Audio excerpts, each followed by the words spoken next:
തെസ്സലോനിക്കർക്ക് എഴുതിയ 1-ാം ലേഖനം 5-ാം അധ്യായം 1 മുതലുള്ള ചില വാക്യങ്ങൾ നമുക്ക് വായിച്ച് ധ്യാനിക്കാം.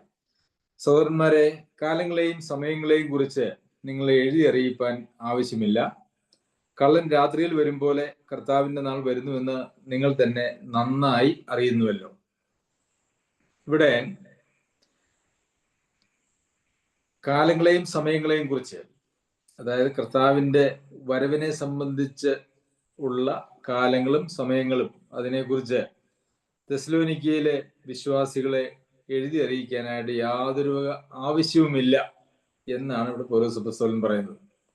കാരണം അവർക്ക് നല്ലതുപോലെ അറിയാം. 2-ാമത്തെ വാക്യത്തിൽ നിങ്ങൾ തന്നെ നന്നായി അറിയുന്നുവല്ലോ. അപ്പോൾ തെസ്സലോനിക്കയിലെ സഭയിലെ ആരോട് ചോദിച്ചാലും കർത്താവ് എപ്പോഴാണ് വരുന്നത്, എങ്ങനെയാ വരുന്നത് എന്ന് ചോദിച്ചു കഴിഞ്ഞാൽ അവർക്ക് റെഡി ഉത്തരമുണ്ട് എന്നാണ് നമുക്ക് ഇവിടെ നിന്നും മനസ്സിലാക്കുവാനായിട്ട് കഴിയുന്നത്. അപ്പോൾ കർത്താവ് എങ്ങനെയാ വരുന്നത്, എപ്പോഴാ വരുന്നതെന്ന് ചോദിച്ചാൽ ആ കാലത്തെക്കുറിച്ചോ സമയത്തെക്കുറിച്ചോ ഒക്കെ അവർക്ക് നല്ല നിശ്ചയമുണ്ട്. എന്താണ് ആ നിശ്ചയം എന്ന് ചോദിച്ചാൽ, കള്ളൻ രാത്രിയിൽ വരും പോലെ കർത്താവിന്റെ നാൾ വരുന്നു. അപ്പൊ നമുക്കറിയാം, കള്ളൻ സാധാരണഗതിയിൽ രാത്രിയിലാണ് വരുന്നത്. പകലും കയറുന്ന കള്ളന്മാരൊക്കെ ഉണ്ട്. എന്നാൽ പൊതുവിൽ കള്ളന്മാര് രാത്രിയിലാണ് അവരുടെ സഞ്ചാരവും മോഷണവും ഒക്കെ. അതുപോലെ തന്നെ കള്ളന്റെ വരവിന്റെ മറ്റൊരു പ്രത്യേകത എന്ന് പറഞ്ഞത് അപ്രതീക്ഷിതമാണ്. നമുക്ക് ആർക്കും പ്രതീക്ഷിക്കുവാനായിട്ട് കഴിയാത്ത സമയത്താണ്.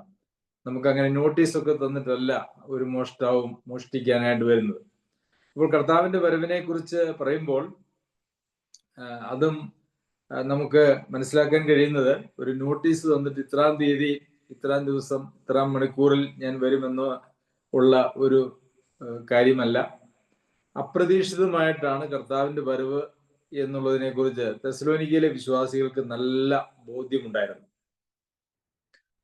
അപ്പോൾ ഇന്ന് ഈ കാലഘട്ടത്തിലല്ല, എല്ലാ കാലഘട്ടത്തിലും കർത്താവിന്റെ വരവിനെ സംബന്ധിക്കുന്നതായിട്ടുള്ള പഠനം എല്ലാവർക്കും വളരെ ഇഷ്ടമുള്ള കാര്യമാണ്. പ്രത്യേകിച്ച് ആനുകാലികമായ ലോക സംഭവങ്ങളെ ആസ്പദമാക്കി വിലയിരുത്തിക്കൊണ്ട് അനേകര് കർത്താവിന്റെ വരവിനെ സംബന്ധിക്കുന്നതായിട്ടുള്ള പഠനങ്ങൾ നടത്തുകയും അതിനെ സംബന്ധിക്കുന്ന പ്രഭാഷണങ്ങൾ നടത്തുകയും ചെയ്തിട്ടുണ്ട്. അതിൽ ചിലരൊക്കെ കർത്താവ് വരുന്ന മാസവും ദിവസവും ഒക്കെ കൃത്യമായി കുറിച്ച് ആളുകളെ വശീകരിക്കുകയും വഞ്ചിക്കുകയും ചെയ്തതായിട്ടുള്ള സന്ദർഭങ്ങളും ലോകത്ത് പല സമയങ്ങളിലും ഉണ്ടായിട്ടുണ്ട്.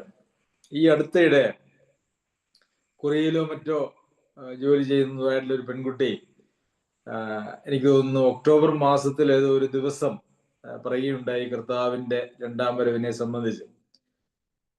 എന്നാൽ അങ്ങനെയുള്ള യാതൊരു വക തീയതിയും സമയവും ഒന്നും അറിയുവാനായിട്ട് നമുക്ക് കഴിയുന്നതല്ല. അത് നാം അതിനുവേണ്ടി ശ്രമിച്ചാലോ, അതല്ല എങ്കിൽ ആരെങ്കിലും നമ്മെ കർത്താവ് വരുന്നതിനെ സംബന്ധിച്ച തീയതിയും മാസവും വർഷവും ഒക്കെ പറഞ്ഞത് നമ്മളെ വശീകരിക്കാൻ ശ്രമിച്ചാലോ, നമുക്ക് നേരെ തെസ്സലോനിക്കയിലെ ഏതെങ്കിലും ഒരു വിശ്വാസിയോട് ചോദിച്ചാൽ മതി, കർത്താവ് എന്ന് വരുമെന്ന് ചോദിച്ചു കഴിയുമ്പോൾ കള്ളൻ രാത്രിയിൽ വരുന്നത് പോലെയാണ് കർത്താവിന്റെ നാൾ എന്നൊരു ഉത്തരം പറയും. അപ്പോൾ അതുകൊണ്ട് ആ നിലയിലുള്ളതായ വഞ്ചനാപരമായിട്ടുള്ള നിലപാടുകളിലൊന്നും നമ്മൾ പോയി പെടുവാനായിട്ട് പാടില്ല. കർത്താവ് തന്നെയും നമുക്ക് അതിനെക്കുറിച്ച് പറഞ്ഞിരിക്കുന്നതായിട്ടുള്ള വേദഭാഗങ്ങളുണ്ട്, സുവിശേഷങ്ങളിലുണ്ട്, ലേഖനങ്ങളിലുണ്ട്, വെളിപ്പാട് പുസ്തകത്തിലുണ്ട്. മത്തായി എഴുതിയ സുവിശേഷം 24-ാം അധ്യായത്തിന്റെ 42 വാക്യം മുതല് നിങ്ങളുടെ കർത്താവ് ഏത് ദിവസത്തിൽ വരുന്നു എന്ന് നിങ്ങൾ അറിയായിക കൊണ്ട് ഉണർന്നിരിപ്പിൻ. അതാണ് കർത്താവ് തന്നെ പറഞ്ഞതാണ്. നിങ്ങളുടെ കർത്താവ് ഏത് ദിവസത്തിൽ വരുന്നു എന്ന് നിങ്ങൾ അറിയായിക കൊണ്ട് ഉണർന്നിരിപ്പിൻ. കള്ളൻ വരുന്ന യാമം ഇന്നതെന്ന് വീട്ടുടയവൻ അറിഞ്ഞുവെങ്കിൽ അവൻ ഉണർന്നിരിക്കുകയും തന്റെ വീട് തുറക്കുവാൻ സമ്മതിക്കാതിരിക്കുകയും ചെയ്യും എന്നറിയുന്നുവല്ലോ. അങ്ങനെ നിങ്ങൾ നനയ്ക്കാത്ത നാഴികയിൽ മനുഷ്യപുത്രൻ വരുന്നത് കൊണ്ട് നിങ്ങളും ഒരുങ്ങിയിരിപ്പിൻ. കർത്താവ് താൻ പഠിപ്പിച്ചതായിട്ടുള്ള കാര്യമാണ്. 24-ാം അധ്യായം കർത്താവിന്റെ വരവിനെ സംബന്ധിച്ചും ലോകത്തിന്റെ അവസാനത്തെ സംബന്ധിച്ചും ഉള്ളതായിട്ടുള്ള കർത്താവിന്റെ വിവരണത്തിലാണ് നമ്മൾ ഇപ്പോൾ വായിച്ചതായിട്ടുള്ള വാക്യങ്ങൾ വരുന്നത്. പത്രോസ് എഴുതിയ ലേഖനത്തിലും 2-ാം ലേഖനത്തിലും കർത്താവിന്റെ ദിവസമോ കള്ളനെ പോലെ വരും എന്ന് നമ്മൾ വായിക്കുന്നുണ്ട്. വെളിപ്പാട് പുസ്തകം 3-ാം അധ്യായത്തിൽ ഏത് നാഴികയ്ക്ക് നിന്റെ മേൽ വരുമെന്ന് നീ അറിയുകയുമില്ല, ഞാൻ കള്ളനെ പോലെ വരും എന്ന് നമ്മൾ വായിക്കുന്നുണ്ട്. വെളിപ്പാട് പുസ്തകം 16-ാം അധ്യായത്തിന് 15-ാം വാക്യത്തിലും ഞാൻ കള്ളനെ പോലെ വരും എന്ന് നമ്മൾ വായിക്കുന്നുണ്ട്. അപ്പോൾ കർത്താവിന്റെ വരവ് ഒരിക്കലും ഒരു നോട്ടീസ് തന്നിട്ടല്ല. കർത്താവിന്റെ വരവ് വളരെ അപ്രതീക്ഷിതമായിരിക്കും. അതുകൊണ്ട് എന്ത് ചെയ്യണമെന്നാണ് പറഞ്ഞിരിക്കുന്നത്? അതുകൊണ്ട് ഒരുങ്ങിയിരിക്കണമെന്നാണ്. എന്നാൽ ആ ഒരു താല്പര്യം പലപ്പോഴും നമ്മളിൽ ഇല്ല. കർത്താവ് വരുന്നതിനെ കുറിച്ചുള്ള നമ്മളുടെ ചിന്താഗതി പൊതുവെ, കർത്താവ് ഇത്രയും കാലവുമായിട്ടും വന്നിട്ടില്ല, 2000 വർഷമായിട്ട് കർത്താവ് വരുമെന്ന് ആഗ്രഹിച്ച് നോക്കിയിരുന്നതായിട്ടുള്ള ധാരാളം ആളുകൾ ഉണ്ട്. എന്നാൽ കർത്താവ് ഈ നാളുകളിലൊന്നും വന്നില്ല. അതുകൊണ്ട് ഒരുപക്ഷെ എൻ്റെ ജീവിതകാലത്തും വരുവാൻ സാധ്യതയില്ല. അതിനെക്കുറിച്ച് ചില കാലഗണനങ്ങളൊക്കെ നമുക്ക് പ്രത്യേകിച്ച് ഇസ്രായേൽ ഒരു രാജ്യമായി രൂപപ്പെട്ടതുമായിട്ട് ബന്ധപ്പെടുത്തി പറയുന്നുണ്ട്. എന്നാൽ അങ്ങനെ കർത്താവ് ഒരു കള്ളനെ പോലെ വരുമെന്ന് വിശ്വസിക്കാൻ നമുക്ക് പൊതുവെ താല്പര്യമില്ല എന്നുള്ളതാണ് നമുക്ക് നമ്മളുടെ തന്നെ ജീവിതത്തെ ഒന്ന് പരിശോധിച്ചാൽ മനസ്സിലാക്കുവാനായിട്ട് സാധിക്കുന്നത്. പ്രിയമുള്ളവരെ, ഈ കർത്താവ് ഏത് നിമിഷവും വരും. കർത്താവിന്റെ വരവ് അപ്രതീക്ഷിതമാണ് എന്നുള്ള ഒരു യാഥാർത്ഥ്യത്തെ ഉൾക്കൊണ്ടുകൊണ്ട് ജീവിക്കുന്നവർക്ക് മാത്രമേ കർത്താവിന്റെ വരവിന് വേണ്ടി ഒരുങ്ങിയിട്ടുള്ള ഒരു ജീവിതം നയിക്കുവാനായിട്ട് കഴിയുകയുള്ളൂ. അതല്ല എങ്കിൽ നമുക്ക് നമ്മുടേതായിട്ടുള്ള ധാരാളം ബിസിനസ്സുകളും കാര്യങ്ങളും ആഗ്രഹങ്ങളും ഒക്കെയായി നമ്മൾ അങ്ങനെ മുമ്പോട്ട് ജീവിക്കും. കർത്താവിന്റെ വരവിനെ സംബന്ധിക്കുന്നതായിട്ടുള്ള യാതൊരു വക താല്പര്യങ്ങളോ അതിനു വേണ്ടിയിട്ടുള്ള ഒരുക്കമോ നമ്മുടെ ജീവിതത്തിൽ ഇല്ലാതെ വരും എന്നുള്ളതാണ് യാഥാർത്ഥ്യം.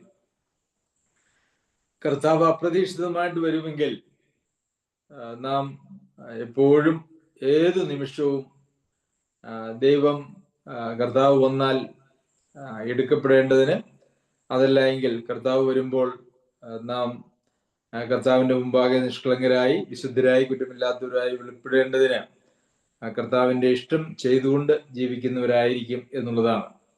നമുക്കങ്ങനെ ഒരു ഒരുക്കമില്ലെങ്കിൽ നമ്മുടെ ജീവിതം എന്ന് പറയുന്നത് അങ്ങനെ ദൈവേഷ്ടം ചെയ്യുക എന്നുള്ളതിൽ നിന്നും മാറി നമ്മളുടേതായിട്ടുള്ള താല്പര്യങ്ങൾക്ക് വേണ്ടി ജീവിക്കുന്ന ഒരു പ്രവണതയിലേക്ക് നാം എത്തിപ്പെടും എന്നുള്ളത് മാത്രമാണ്. അവർ സമാധാനമെന്നും നിർഭയമെന്നും പറയുമ്പോൾ ഗർഭിണിക്ക് പ്രസവവേദന വരും പോലെ അവർക്ക് പെട്ടെന്ന് നാശം വന്നു ഭവിക്കും, അവർക്ക് തെറ്റി ഒഴിയാവതുമല്ല. ഇവിടെ ഈ നിങ്ങൾ എന്നും അവർ എന്നും രണ്ട് വാക്കുകൾ ഉപയോഗിച്ചിരിക്കുന്നത് നമുക്ക് നമ്മുടെ ശ്രദ്ധയിലേക്ക് വരേണ്ടത് ആവശ്യമാണ്. ഒന്നാമത്തെ വാക്യത്തിലും കാലങ്ങളെയും സമയങ്ങളെയും കുറിച്ച് നിങ്ങളെ എഴുതി അറിയിപ്പാൻ ആവശ്യമില്ല. രണ്ടാമത്തെ വാക്യത്തിൽ കർത്താവിന്റെ നാൾ വരുന്നുവെന്ന് നിങ്ങൾ തന്നെ നന്നായി അറിയുന്നുവല്ലോ. മൂന്നാമത്തെ വാക്യത്തിലേക്ക് വരുമ്പോൾ സമാധാനമെന്നും നിർഭയമെന്നും പറയുമ്പോൾ ഗർഭിണിക്ക് പ്രസവവേദന വരുമ്പോൾ അവർക്ക് പെട്ടെന്ന് നാശം വന്നു ഭവിക്കും, അവർക്ക് തെറ്റിയൊഴിയാവതുമല്ല. അപ്പോൾ നിങ്ങൾ എന്നും അവർ എന്നും പറയുന്നതായ രണ്ട് വിഭാഗം ആളുകളെ കുറിച്ച് നമുക്ക് ഈ ഒരു അധ്യായത്തിൽ, പ്രത്യേകിച്ച് ഈ ഒരു വിഷയത്തോടുള്ള ബന്ധത്തിൽ നമുക്ക് കാണുവാനായിട്ട് സാധിക്കും.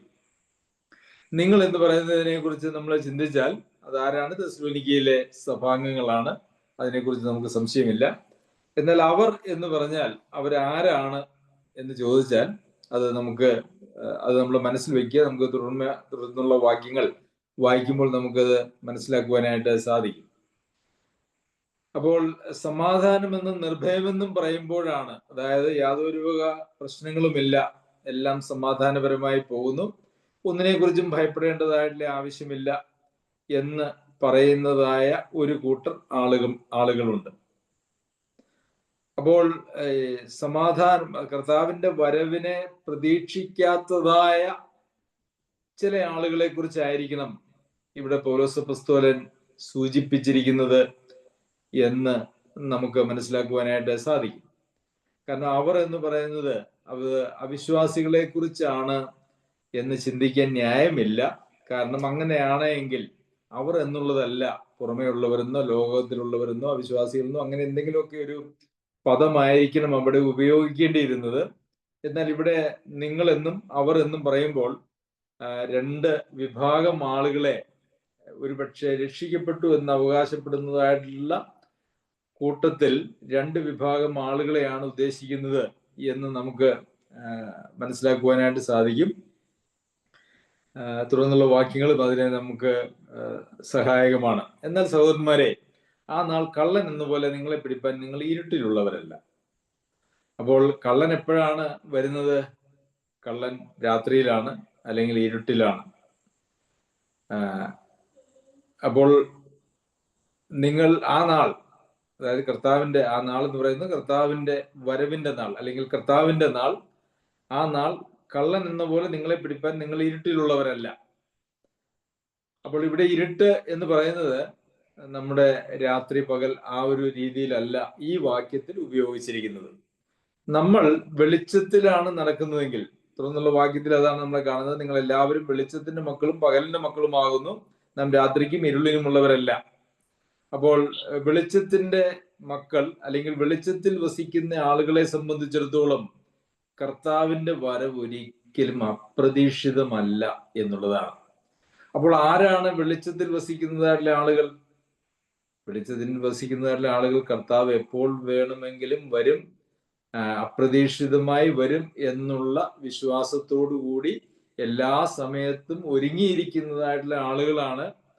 അങ്ങനെ ആ നാൾ കള്ളൻ എന്ന പോലെ പിടിക്കാൻ ഇരുട്ടിലല്ലാതെ വെളിച്ചത്തിൽ വസിക്കുന്നതായിട്ടുള്ള ആളുകൾ.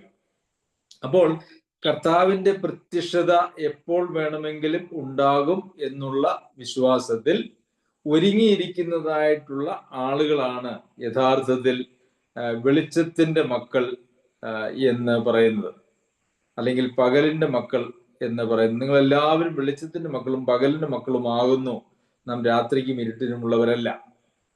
അപ്പോൾ വെളിച്ചത്തെ കുറിച്ച് നമ്മൾ വായിക്കുമ്പോൾ നമുക്ക് കർത്താവിനെ കുറിച്ച് തന്നെ പറയുന്നത്, അവനിൽ ജീവൻ ഉണ്ടായിരുന്നു, ജീവൻ മനുഷ്യരുടെ വെളിച്ചമായിരുന്നു. യോഹന്നാൻ എഴുതിയ സുവിശേഷം 1-ാം അധ്യായത്തിൽ നാം അത് വായിക്കുന്നുണ്ട്. അപ്പോൾ നമ്മളിലുള്ള ദൈവീക ജീവൻ, അല്ലെങ്കിൽ കർത്താവിനോട് നാം ചേരുമ്പോൾ, കർത്താവിനോട് നാം ഒന്നാകുമ്പോൾ, അല്ലെങ്കിൽ കർത്താവിൽ നാം വസിക്കുമ്പോൾ, അല്ലെങ്കിൽ കർത്താവ് നമ്മിൽ വസിക്കുമ്പോൾ, നമ്മളിൽ ദൈവികമായിട്ടുള്ള ആ ജീവൻ നമ്മളിലൂടെയും വ്യാപരിക്കുകയും, അല്ലെങ്കിൽ നിത്യജീവൻ നമുക്കും അവകാശമായി തീരുകയും, ആ നിത്യജീവനാണ് യഥാർത്ഥത്തിൽ നമ്മൾ വെളിച്ചമാണ്, അല്ലെങ്കിൽ വെളിച്ചത്തിന്റെ മക്കളാണ് എന്ന് പറയുന്നതിന്റെ ആധാരം എന്ന് പറയുന്നത്. അപ്പോൾ കർത്താവിൽ വസിക്കുന്നതായിട്ടുള്ള ആളുകൾ ആണ് വെളിച്ചത്തിന്റെ മക്കളും. ആ വെളിച്ചം എന്ന് പറയുന്നത് കർത്താവിൽ നിന്ന് അവർക്ക് ലഭിക്കുന്നതായിട്ടുള്ള നിത്യജീവനുമാണ് എന്ന് നമുക്ക് മനസ്സിലാക്കുവാനായിട്ട് സാധിക്കും. അപ്പോൾ അങ്ങനെ വെളിച്ചത്തിൽ വസിക്കുന്നതായിട്ടുള്ള ആളുകൾ, അഥവാ കർത്താവിൽ വസിക്കുന്നതായിട്ടുള്ള ആളുകൾ എപ്പോഴും കർത്താവിന്റെ വരവിന് വേണ്ടി നോക്കി ഒരുങ്ങിയിരിക്കുന്ന ആളുകളാണ്. അങ്ങനെയുള്ള ആളുകളെയാണ് നിങ്ങൾ എന്ന് പറയുന്നത് കൊണ്ട് ഉദ്ദേശിച്ചിരിക്കുന്നത്. 6-ാമത്തെ വാക്യത്തിൽ, ആകയാൽ നാം ശേഷമുള്ളവരെ പോലെ ഉറങ്ങാതെ ഉണർന്നും സുബോധവുമായിരിക്കുക. അപ്പൊ രണ്ട് കാര്യങ്ങളാണ് ഇവിടെ പറഞ്ഞിരിക്കുന്നത്. ഒന്ന്, ശേഷമുള്ളവർ. ഇവിടെ മൂന്നാമത് ഒരു വാക്ക് വരുന്നുണ്ട്, ശേഷമുള്ളവർ. അവർ എന്നായിരുന്നു നേരത്തെ, ഇവിടെ ശേഷമുള്ളവർ എന്നാണ്. ശേഷമുള്ളവരെ പോലെ ഉറങ്ങാതെ ഉണർന്നും സുബോധവുമായിരിക്കുക. രണ്ട് കാര്യങ്ങൾ പറയുന്നുണ്ട്. ഒന്ന്, ഉണർന്നിരിക്കണം. ഇത് ആത്മീയമായിട്ടുള്ള ഒരു ഉറക്കത്തെ കുറിച്ചാണ്, അല്ലെങ്കിൽ ഉണർവിനെ കുറിച്ചാണ് ഇവിടെ പറഞ്ഞിരിക്കുന്നത് എന്നുള്ളത് നമുക്കറിയാമല്ലോ. അല്ലാതെ നാം രാത്രിയിൽ കിടന്ന് നമ്മുടെ ശരീരത്തിന്റെ വിശ്രമത്തിന് വേണ്ടി ഉറങ്ങുന്നതിനെ കുറിച്ചല്ല ഇവിടെ പറഞ്ഞിരിക്കുന്നത്. ആത്മീയമായിട്ട് നാം ഉറങ്ങുന്ന ആളുകളാകരുത്, ഉണർന്ന് ഇരിക്കേണ്ടതാണ്. എന്താണ് ഈ ആത്മീയ ഉറക്കം എന്ന് പറയുന്നത്? ആത്മീയ ഉറക്കം എന്ന് പറഞ്ഞാൽ നമുക്കറിയാം, നമ്മുടെ ശാരീരികമായിട്ടുള്ള ഉറക്കം എന്ന് പറഞ്ഞാൽ എന്താണ്? ഒരാള് ഉറക്കത്തിൽ ഇരിക്കുന്നതായിട്ടുള്ള ഒരാള് ഒരിക്കലും അവർക്ക് എന്താണ് സംഭവിക്കുന്നത് എന്ന് അവർക്കറിയില്ല. അവർ ചുറ്റുപാട് സംഭവിക്കുന്നതൊന്നും അറിയുന്നില്ല. അവര് പ്രത്യേകിച്ച് അവരെ യാതൊന്നും പ്രവർത്തിക്കുന്നില്ല. ഒരു മരിച്ച ഒരവസ്ഥയാണ് യഥാർത്ഥത്തിൽ ഒരു ഉറങ്ങുന്ന. ജീവനുണ്ടോ എന്ന് ചോദിച്ചാൽ ജീവനുണ്ട്, ശാരീരികമായിട്ടുള്ള പ്രക്രിയകളൊക്കെ നടക്കുന്നുണ്ട്. എന്നാൽ ആ ജീവനുള്ളത് കൊണ്ട് പ്രത്യേകിച്ച് പ്രയോജനവുമൊന്നുമില്ല എന്നുള്ള നിലയിലാണ് ഒരു ഉറങ്ങുന്ന ആളെ സംബന്ധിച്ചിടത്തോളം ഉള്ളത്. അപ്പോൾ ഫലത്തിൽ ഉറങ്ങുന്ന ഒരാളും മരിച്ച ഒരാളും ഒരേപോലെയാണ്. പ്രത്യേകിച്ച് യാതൊരു വക പ്രയോജനവും അവരെ കൊണ്ട് ഉണ്ടാകുന്നില്ല മറ്റാർക്കും. അപ്പോൾ ഇവിടെ ആത്മീയമായിട്ടുള്ള ഉറക്കം എന്ന് പറഞ്ഞാൽ അവർക്ക് യാതൊരു വക ആത്മീയമായ താല്പര്യങ്ങളോ പ്രവർത്തനങ്ങളോ ഉത്സാഹമോ ഒന്നും അവർക്ക് ഇല്ലാതെ ജീവിക്കുന്നതായ ഒരു ജീവിതം. അവര് ദൈവേഷ്ടം ചെയ്യുന്നതിനെ കുറിച്ച് അവർക്ക് താല്പര്യമില്ല. ദൈവത്തിന്റെ ഇഷ്ടം എന്താണെന്ന് അറിയുന്നതിനെ കുറിച്ച് അവർക്ക് താല്പര്യമില്ല. അവരുടെ ഉള്ളിൽ ദൈവികമായിട്ടുള്ള താല്പര്യങ്ങളോ ഒന്നും അവരുടെ ഉള്ളിലില്ല. മറിച്ച് അവര് ഒരു യാന്ത്രികമായിട്ടുള്ള നിലയിൽ ഒരു ആത്മീയ ജീവിതം നയിക്കുന്ന ആളുകളായിട്ട് അവരെ കാണപ്പെടും. യാന്ത്രികമായിട്ടുള്ള നിലയിൽ എന്ന് വെച്ചാൽ അവര് രാവിലെ എഴുന്നേൽക്കുമ്പോൾ ഒരുപക്ഷെ കുറച്ച് സമയം പ്രാർത്ഥിക്കും, ബൈബിളൊക്കെ വായിക്കും, സഭായോഗങ്ങളിലൊക്കെ ഒരുപക്ഷെ പങ്കെടുക്കും. എന്നാൽ അവരുടെ ജീവിതം ദൈവവുമായിട്ടുള്ള ഒരു സജീവ ബന്ധത്തിലല്ല അവരുടെ ജീവിതം അവർക്ക് തോന്നിയതുപോലെയാണ് എന്നുള്ളതാണ് ആത്മീയമായിട്ട് ഉറങ്ങുക എന്ന് പറയുന്നത്. അവര് ആത്മീയരല്ലെന്നൊന്നും പറയുന്നില്ല, അവർ ദൈവത്തെ അറിഞ്ഞിട്ടില്ല എന്ന് പറയുന്നില്ല. അവർ ദൈവത്തെ അറിഞ്ഞിരിക്കുന്നവരാണ്. അവർക്ക് സത്യങ്ങളൊക്കെ അവർക്ക് അറിയാം. അതുകൊണ്ട് അവര് വിശ്വാസിയാണ് എന്ന് പറയുന്നതുകൊണ്ട് പ്രത്യേകിച്ച് പ്രയോജനമൊന്നുമില്ല എന്നുള്ളത് മാത്രമേ ഉള്ളൂ. ദൈവത്തിനും പ്രയോജനമില്ല, ദൈവസഭയ്ക്കും പ്രയോജനമൊന്നുമില്ല. അങ്ങനെയുള്ള ഒരു ജീവിതം, അതാണ് ഉറങ്ങുന്നതായിട്ടുള്ള ഒരു ജീവിതം എന്ന് പറയുന്നത്. ഉണർന്ന ഒരു ക്രിസ്തീയ ജീവിതം എന്ന് പറഞ്ഞാൽ അവരുടെ ജീവിതത്തിലും അതുപോലെ തന്നെ സഭയുടെ കാര്യങ്ങളിലും ഒക്കെ വളരെ ഉത്സാഹത്തോടെ പങ്കെടുക്കുകയും ദൈവജനവുമായിട്ടുള്ള ബന്ധത്തെ വളരെ ഊഷ്മളതയോടെ അവരെ സൂക്ഷിക്കുകയും ചെയ്യുന്നതായിട്ടുള്ള ആളുകളായിരിക്കും. അവരുടെ ദൈവേഷം ചെയ്യുന്നതിൽ അവർ വളരെ താല്പര്യമുള്ള ആളുകളായിരിക്കും. പിന്നെ രണ്ടാമത് പറഞ്ഞിരിക്കുന്നത്, ശേഷമുള്ളവരെ പോലെ ഉറങ്ങാതെ ഉണർന്നും സുബോധവുമായിട്ടിരിക്കും. ഈ സുബോധം ഇല്ലാത്ത ആളുകളെ നമുക്ക് അറിയാം. സുബോധമില്ലാത്ത ആളുകൾ, ശരിയായിട്ടുള്ള ബോധമില്ലാത്ത ആളുകൾ. എന്താണ് ശരിയായിട്ടുള്ള ബോധമില്ലാത്ത ആളുകൾ എന്ന് പറയുന്നത്? പല നിലയിൽ നമുക്ക് അതിനെക്കുറിച്ച് ചിന്തിക്കാവുന്നതാണ്. ഒന്ന്, ആത്മീയമായിട്ടുള്ള കാര്യങ്ങളെക്കുറിച്ച് കൃത്യമായ അറിവില്ലാതിരിക്കുന്ന ആളുകൾ ആ ഒരു ഗണത്തിൽ ഒരുപക്ഷെ വരാൻ സാധ്യതയുണ്ട്. അതുകൊണ്ട് തന്നെ അവരുടെ ജീവിതത്തിലോ അല്ലെങ്കിൽ സഭയുടെ കാര്യങ്ങളിലോ ഒക്കെ അവർക്ക് പ്രത്യേകിച്ച് അവർക്ക് എങ്ങനെ പ്രവർത്തിക്കണം, എങ്ങനെ മുമ്പോട്ട് പോകണം എന്നുള്ളതിനെ കുറിച്ചുള്ള അറിവില്ലായ്മയുടെ ഒരു അവസ്ഥ അവരുടെ ജീവിതത്തിൽ ഉണ്ടാകാൻ സാധ്യതയുണ്ട്. സുബോധമില്ലാത്ത ഒരാളെ കുറിച്ച് നമ്മൾ പറയുമ്പോൾ നമ്മൾ എന്താ ചിന്തിക്കുക? സുബോധമില്ലാത്ത ഒരാളെന്ന് പറഞ്ഞാൽ നമുക്ക് അവരെ ഒരു കാര്യവും ഏൽപ്പിക്കാൻ കഴിയുകയില്ല, അവരെ വിശ്വസിക്കാൻ കഴിയുകയില്ല, അവർക്ക് അവരുടെ കാര്യങ്ങൾ തന്നെ നോക്കുവാനായിട്ട് കഴിയുകയില്ല. അവരങ്ങനെ എങ്ങനെയൊക്കെയോ അങ്ങോട്ട് ജീവിക്കുന്നു, ഒരു ജീവിതം അങ്ങ് പോകുന്നു എന്നുള്ള നിലയിൽ മാത്രമാണ് സുബോധമില്ലാത്തവരുടെ ജീവിതം എന്ന് പറയുന്നത്. എന്നാൽ സുബോധമുള്ളവർ അവരവരുടെ പരിസരത്തെക്കുറിച്ചും അവരുടെ ജീവിതത്തിന്റെ ലക്ഷ്യത്തെക്കുറിച്ചും അവരുടെ മാർഗത്തെക്കുറിച്ചും ഒക്കെ വളരെ കൃത്യമായ അറിവുള്ളതായിട്ടുള്ള ആളുകളാണ്. അപ്പോൾ ഒരു ദൈവ വിശ്വാസിക്ക് ഉറങ്ങിയും സുബോധമില്ലാത്തവനെ പോലെയും ജീവിക്കുവാനായിട്ട് സാധിക്കും എന്നുള്ളതാണ്. അങ്ങനെയുള്ള ധാരാളം വിശ്വാസികൾ ഇന്ന് അനേക സഭകളിൽ കൂടെ ഉണ്ട് എന്നുള്ളത് നമുക്കറിയാമല്ലോ. കർത്താവിന്റെ വരവിനെ കുറിച്ച് പ്രത്യേകിച്ചൊരു താല്പര്യവുമില്ല, അതിനെ നോക്കി പാർക്കാതെ എന്ന് വരും എന്നുള്ളതിനെ കുറിച്ചുള്ള പ്രത്യാശ ഒന്നുമില്ലാതെ അതിനുള്ള യാതൊരു ഒരുക്കവും ഇല്ലാത്തതായിട്ടുള്ള ആളുകൾ ഈ വിഭാഗത്തിൽപ്പെടുന്ന ആളുകളാണ്. കർത്താവിന്റെ വരവിന് വേണ്ടി, കർത്താവിന്റെ നാൾ കള്ളൻ വരുന്നത് പോലെയാണ്, അപ്രതീക്ഷിതമാണ് എന്ന് മനസ്സിലാക്കി ഒരുങ്ങാതെ ജീവിക്കുന്ന ആളുകൾ ഉറങ്ങിയും സുബോധമില്ലാതെയും ജീവിക്കുന്ന ആളുകളാണ് എന്നാണ് നമുക്ക് ഇവിടെ നിന്ന് മനസ്സിലാക്കുവാനായിട്ട് കഴിയുന്നത്. 7-ാമത്തെ വാക്യത്തിൽ, ഉറങ്ങുന്നവർ രാത്രിയിൽ ഉറങ്ങുന്നു, മദ്യപിക്കുന്നവർ രാത്രിയിൽ മദ്യപിക്കുന്നു. ഇതൊക്കെ പൊതുവായിട്ടുള്ള പ്രമാണങ്ങളാണെന്നുള്ളത് നമുക്കറിയാമല്ലോ. പകൽ ഉറങ്ങുന്നവരും പകൽ മദ്യപിക്കുന്നവരും ഒക്കെ ധാരാളമുണ്ട്. എന്നാൽ അങ്ങനെയല്ല, ഇതൊരു പൊതു പ്രമാണം എന്ന് മാത്രമേ നമുക്ക് ഇവിടെ കാണുവാനായിട്ട് കഴിയുന്നുള്ളൂ. ഉറങ്ങുന്നവർ രാത്രിയിൽ ഉറങ്ങുന്നു, മദ്യപിക്കുന്നവർ രാത്രിയിൽ മദ്യപിക്കുന്നു. നാമോ പകലിനുള്ളവരാകിയാൽ വിശ്വാസവും സ്നേഹവും എന്ന കവചവും ശിരസ്ത്രമായി രക്ഷയുടെ പ്രത്യാശയും ധരിച്ചുകൊണ്ട് സുബോധമായിരിക്കുക.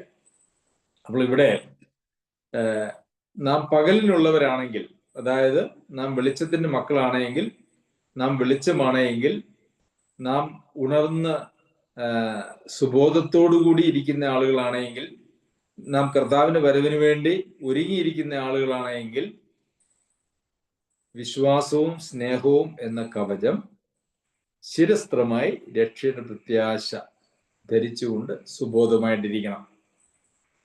അപ്പോൾ വിശ്വാസം, സ്നേഹം, ഈ കാര്യത്തെക്കുറിച്ച് നാം പല വേദവാക്യങ്ങളിൽ, പൗലോസ് അപ്പോസ്തലൻ എഴുതുന്നതായ എല്ലാ ലേഖനങ്ങളിലും തന്നെ ഇത് രണ്ടും, ഈ വിശ്വാസവും സ്നേഹവും ഒരുമിച്ച് പറഞ്ഞിരിക്കുന്നത് നമുക്ക് അറിയാമല്ലോ.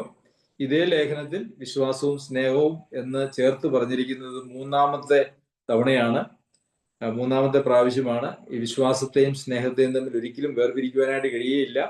ഒരാൾ യഥാർത്ഥത്തിലുള്ള ഒരു വിശ്വാസിയാണെങ്കിൽ, ദൈവവിശ്വാസിയാണെങ്കിൽ, അദ്ദേഹത്തിൽ നിന്ന് തീർച്ചയായും ഒരു ദൈവത്തിൽ നിന്നും ഉത്ഭവിക്കുന്നതായ ഒരു ദൈവികമായ സ്നേഹം അവർക്ക് മറ്റുള്ള ആളുകളോട് ഉണ്ടായിരിക്കും. അപ്പോൾ വിശ്വാസവും സ്നേഹവും, നാം പകലിനുള്ളവരാണെങ്കിൽ വിശ്വാസവും സ്നേഹവും എന്ന കവചം എന്തിനാണ്? നമ്മെ ശത്രുവിന്റെ ആക്രമണത്തിൽ നിന്ന് നമ്മെ രക്ഷിക്കുന്നതിന് വേണ്ടിയിട്ടുള്ളതാണ് കവചം എന്ന് പറയുന്നത്. അപ്പോൾ നാം അങ്ങനെ കർത്താവിന്റെ വരവിന് വേണ്ടി നോക്കിയിരിക്കുന്ന ആളുകളാണെങ്കിൽ പോലും ഈ വിശ്വാസവും സ്നേഹവും എന്ന കവചം നമ്മൾക്ക് എപ്പോഴും നമ്മുടെ ജീവിതത്തിൽ നാം ധരിക്കേണ്ടത് ആവശ്യമാണ്. എന്ന് മാത്രവുമല്ല, ശിരസ്ത്രം എന്ന് പറഞ്ഞാൽ ഹെൽമെറ്റ്, തല, രക്ഷയുടെ പ്രത്യാശ എന്ന് നമ്മൾ വായിക്കുന്നു. അപ്പോൾ രക്ഷയുടെ പ്രത്യാശ, തലയാണല്ലോ ശരീരത്തിലെ ഏറ്റവും പ്രാധാന്യമുള്ളതായ അവയവം എന്ന് പൊതുവെ ഗണിക്കുന്നത്. എല്ലാ അവയവങ്ങൾക്കും അതിൻ്റെതായിട്ടുള്ള പ്രാധാന്യമുണ്ട്. എന്നാൽ എല്ലാ അവയവങ്ങളെയും നിയന്ത്രിക്കുന്നു എന്നുള്ള നിലയിൽ ഒരു മനുഷ്യന്റെ തലയും തലച്ചോറുമാണ് ഏറ്റവും പ്രധാനപ്പെട്ട ഒരു അവയവം എന്ന് നമുക്ക് കാണുവാനായിട്ട് സാധിക്കുന്നത്. അപ്പോൾ ആ തലയുടെ രക്ഷയ്ക്കായിട്ട് ശിരസ്ത്രമായിട്ട്, ഹെൽമെറ്റായിട്ട് രക്ഷയുടെ പ്രത്യാശയും ധരിച്ച് സുബോധവുമായിട്ടിരിക്കണം. അപ്പൊ ഇതെല്ലാം ഉണ്ടെങ്കിലും, അതായത് വിശ്വാസവും സ്നേഹവും പിന്നെ അതുപോലെ തന്നെ രക്ഷയുടെ പ്രത്യാശയും ഉണ്ടെങ്കിലും ഇതൊക്കെ വെച്ചുകൊണ്ട് നാം സുബോധമായിട്ടിരിക്കണം, ബോധമുള്ളവരായിട്ടിരിക്കണം. എന്താണ് നമുക്ക് ഉണ്ടാകേണ്ടതായിട്ടുള്ള ബോധം? കർത്താവ് എപ്പോൾ വേണമെങ്കിലും വരാം, ഞാൻ ഒരുങ്ങിയിരിക്കേണ്ടതായിട്ടുള്ള ആവശ്യമുണ്ട്. ഒരുക്കത്തിൽ എന്തെല്ലാം കാര്യങ്ങളുണ്ട്? ഒരുക്കത്തിൽ നമ്മളുടെ വിശുദ്ധീകരണമുണ്ട്. അതുപോലെ തന്നെ ദൈവം നമ്മെ ഏൽപ്പിച്ചിരിക്കുന്നതായിട്ടുള്ള താലന്തുകളുടെ വ്യാപാരവും അല്ലെങ്കിൽ വ്യവഹാരവും ഉണ്ട്. അതാണ് ഒരുക്കം എന്ന് പറയുന്നത്. നമ്മെ തന്നെ വിശുദ്ധീകരിക്കുക. ഇന്നലെ നമ്മൾ അതിനെക്കുറിച്ച് കേൾക്കുകയുണ്ടായി. ആകയാൽ ഈ വാക്തത്വങ്ങൾ നമുക്കുള്ളത് കൊണ്ട് നാം നമ്മുടെ ആത്മാവിലെയും ജഡത്തിലെയും സകല കന്മഷവും നീക്കി ദൈവഭയത്തിൽ വിശുദ്ധിയെ തികച്ചുകൊള്ളുക. അത് നമ്മുടെ വ്യക്തി ജീവിതത്തെ സംബന്ധിക്കുന്ന, വിശുദ്ധിയെ സംബന്ധിക്കുന്നതായിട്ടുള്ള പ്രബോധനമാണ്. അതുപോലെ തന്നെ ദൈവം നമ്മെ ഏൽപ്പിച്ചിരിക്കുന്നതായിട്ടുള്ള ഉത്തരവാദിത്തങ്ങൾ നിർവഹിക്കുക എന്ന് പറയുന്നതായിട്ടുള്ള കാര്യവും അതില് ഉണ്ട്. അപ്പോൾ അങ്ങനെ സുബോധമായിട്ട് നാം ഇരിക്കണം. ദൈവം നമ്മെ കോപത്തിനല്ല, നാം ഉണർന്നിരുന്നാലും ഉറങ്ങിയാലും തന്നോടുകൂടി ജീവിക്കേണ്ടതിന് നമുക്ക് വേണ്ടി മരിച്ച നമ്മുടെ കർത്താവായ യേശുക്രിസ്തു മൂലം രക്ഷയെ പ്രാപിപ്പാൻ അത്രേ നിയമിച്ചിരിക്കുന്നത്. ഇവിടെ നാം ഉണർന്നിരുന്നാലും ഉറങ്ങിയാലും എന്ന് ഈ ഉറക്കത്തെക്കുറിച്ച് ഇതിനു മുമ്പും നാം ഈ മുമ്പുള്ള വാക്യങ്ങൾ ചിന്തിക്കുകയുണ്ടായി. ഇവിടെ പറഞ്ഞിരിക്കുന്നതായുള്ള ഉറക്കം എന്ന് പറയുന്നത് നമ്മുടെ ശാരീരികമായിട്ടുള്ള ഉറക്കത്തെക്കുറിച്ചാണ്, അതല്ലാതെ ആത്മീയ ഉറക്കത്തെക്കുറിച്ചല്ല. നാം ഉണർന്നിരുന്നാലും ഉറങ്ങിയാലും തന്നോടുകൂടെ ജീവിക്കേണ്ടതിന് നമുക്ക് വേണ്ടി മരിച്ച നമ്മുടെ കർത്താവായ യേശുക്രിസ്തു മൂലം രക്ഷയെ പ്രാപിപ്പാൻ അത്രേ നിയമിച്ചിരിക്കുന്നത്. അപ്പോൾ തന്നോടുകൂടെ ജീവിക്കുക, ദൈവത്തോടുകൂടെ നാം ജീവിക്കുക എന്നുള്ളതാണ്, അതിനുവേണ്ടിയാണ് നമ്മെ ദൈവം നിശ്ചയിച്ചിരിക്കുന്നത്. നമുക്കറിയാമല്ലോ, മനുഷ്യനെ ദൈവം സൃഷ്ടിച്ചപ്പോൾ തന്നെ ദൈവത്തിന്റെ പരിപാടി എന്ന് പറയുന്നത് ദൈവത്തോടു കൂടെ മനുഷ്യൻ ജീവിക്കുക എന്നുള്ളതാണ്. എന്നാൽ നാം പലപ്പോഴും ചിന്തിച്ചിട്ടുള്ളതുപോലെ അതിന് തടസ്സമായിട്ട് നിൽക്കുന്നത് മനുഷ്യന്റെ പാപമാണ്. ആ പാപത്തിനാണ് കർത്താവായ യേശുക്രിസ്തു മുഖാന്തരം നമുക്ക് പരിഹാരം, അല്ലെങ്കിൽ ആ പാപത്തിൽ നിന്നുള്ള രക്ഷ, സ്വാതന്ത്ര്യം നമുക്ക് ലഭിച്ചത്. അപ്പോൾ നാം അങ്ങനെ ഉണർന്നിരുന്നാലും ഉറങ്ങിയാലും തന്നോടുകൂടെ ജീവിക്കേണ്ടത് നമുക്ക് വേണ്ടി മരിച്ച നമ്മുടെ കർത്താവായ യേശുക്രിസ്തു മൂലം രക്ഷയെ പ്രാപിപ്പാൻ അത്ര നിയമിച്ചിരിക്കുന്നത്. അപ്പോൾ ഇവിടെ രക്ഷയെ പ്രാപിക്കുവാൻ അത്ര നിയമിച്ചിരിക്കുന്നത് എന്ന് പറയുമ്പോൾ രക്ഷയുടെ ഒരു ഭൂതകാല അനുഭവമാണ് അവിടെ പറഞ്ഞിരിക്കുന്നത്. നിങ്ങൾ രക്ഷിക്കപ്പെട്ടിരിക്കുന്നത് കൊണ്ട് നിങ്ങൾ ഉറങ്ങിയാലും കുഴപ്പമില്ല, ഉണർന്നിരുന്നാലും കുഴപ്പമില്ല, ഒരുങ്ങിയാലും കുഴപ്പമില്ല, ഒരുങ്ങിയില്ലെങ്കിലും കുഴപ്പമില്ല, നിങ്ങളുടെ കൃപാവരങ്ങൾ ഉപയോഗിച്ചാലും കുഴപ്പമില്ല, ഉപയോഗിച്ചില്ലെങ്കിലും ഒന്നും ഒരു കുഴപ്പവുമില്ല. നിങ്ങൾ എന്തെങ്കിലും ഒരിക്കൽ ഏറ്റു പറഞ്ഞിട്ടുണ്ടെങ്കിൽ പിന്നെ എല്ലാം സുരക്ഷിതമാണ് എന്നല്ലല്ലോ സഹോദരി സഹോദരന്മാരെ നമുക്കിവിടെ വായിക്കുവാനായിട്ട് കഴിയുന്നത്.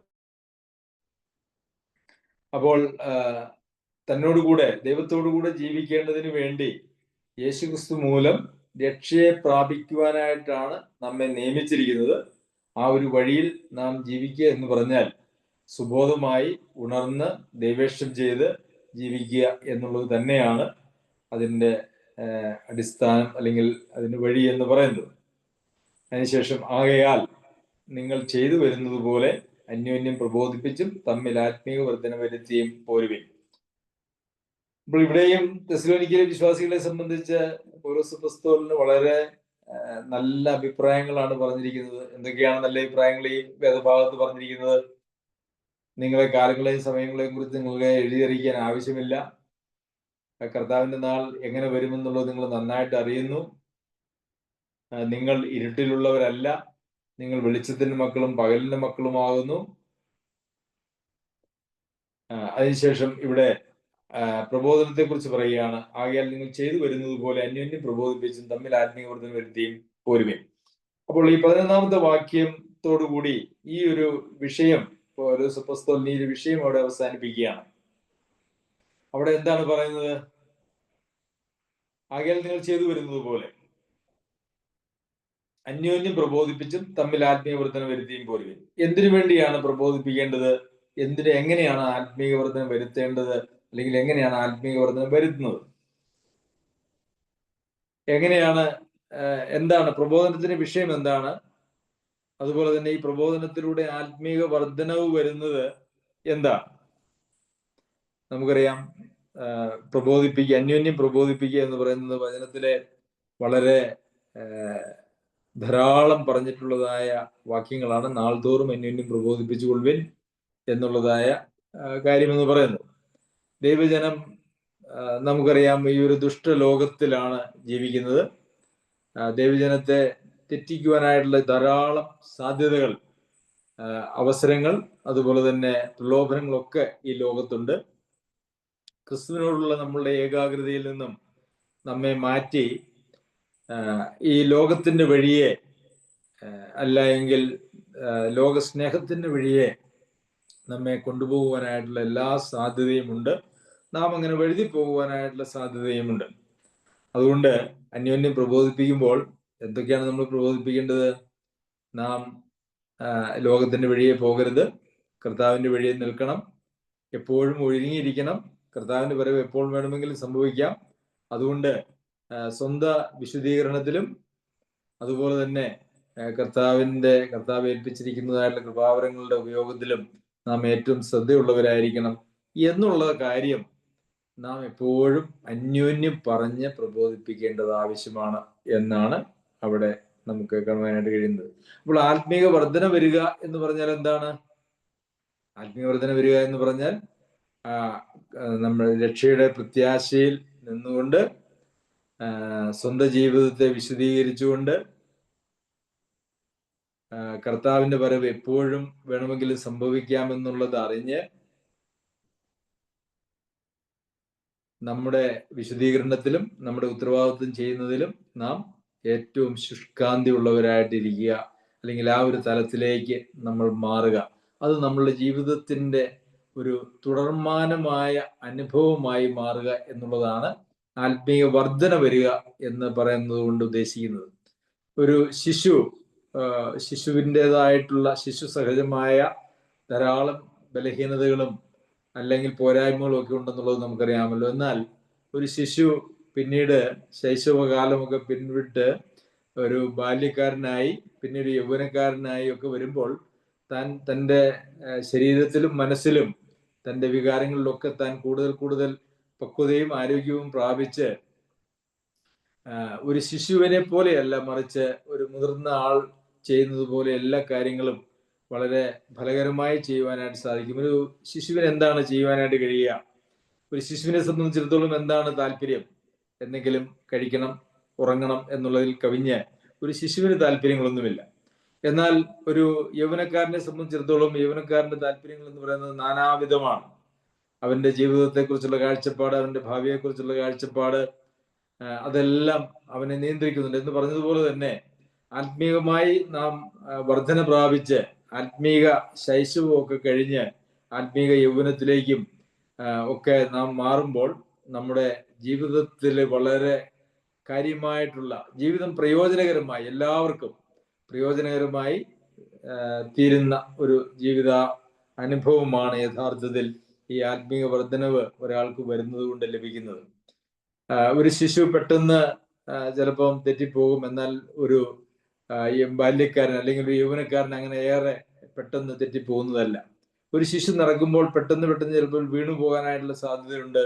എന്നാൽ ഒരു യൗവനക്കാരൻ അങ്ങനെ നടക്കുമ്പോൾ അവൻ അങ്ങനെ വീണു പോവുകയില്ല. ദൈവത്തിന് ഒരു ശിശുവിനെ അല്ല, മറിച്ച് ഒരു യൗവനക്കാരനെ പോലെ വളരെ ധൈര്യത്തോടും തൻ്റെ അടുത്തോടും ആരോഗ്യത്തോടും കൂടെ നിന്ന് ദൈവേഷം ചെയ്യുവാനും അതുപോലെ സ്വന്തം ജീവിതത്തെ ദൈവോന്മുഖമായി വളർത്തുവാനും കഴിയുന്ന ആളുകളെയാണ് ദൈവത്തിന് താല്പര്യം, ദൈവത്തിന് വേണ്ടത് എന്നുള്ളത് നമുക്കറിയാമല്ലോ. നാം എല്ലാവരും ആ ഒരു നിലയിൽ വളരേണ്ടത് ആവശ്യമാണ്. പ്രിയമുള്ളവരെ, കർത്താവിന്റെ വരവ് ഏത് സമയവും ഉണ്ടാകും. നാം വെളിച്ചത്തിൽ വസിക്കുന്നവരാണെങ്കിൽ, വെളിച്ചത്തിന്റെ മക്കളാണെങ്കിൽ, നാം സുബോധമുള്ളവരാണെങ്കിൽ, നാം ഉണർന്ന് ജീവിക്കുന്നവരാണെങ്കിൽ ആ കർത്താവിന്റെ വരവിന് വേണ്ടി ഒരുങ്ങി ജീവിക്കുന്നവരായിരിക്കും. സർവശക്തനായ ദൈവം നമ്മെ സഹായിക്കട്ടെ. നമുക്ക് ഉണർന്നും സുബോധവുമായിട്ടും കർത്താവിന്റെ വരവിന് വേണ്ടി പ്രത്യാശിച്ചും കൊണ്ട് ജീവിക്കാൻ സർവശക്തനായ ദൈവം നമ്മെ എല്ലാവരെയും സഹായിക്കട്ടെ. അവന്റെ അതിപരിശുദ്ധ നാമം വാഴ്ത്തപ്പെടുമാറാകട്ടെ.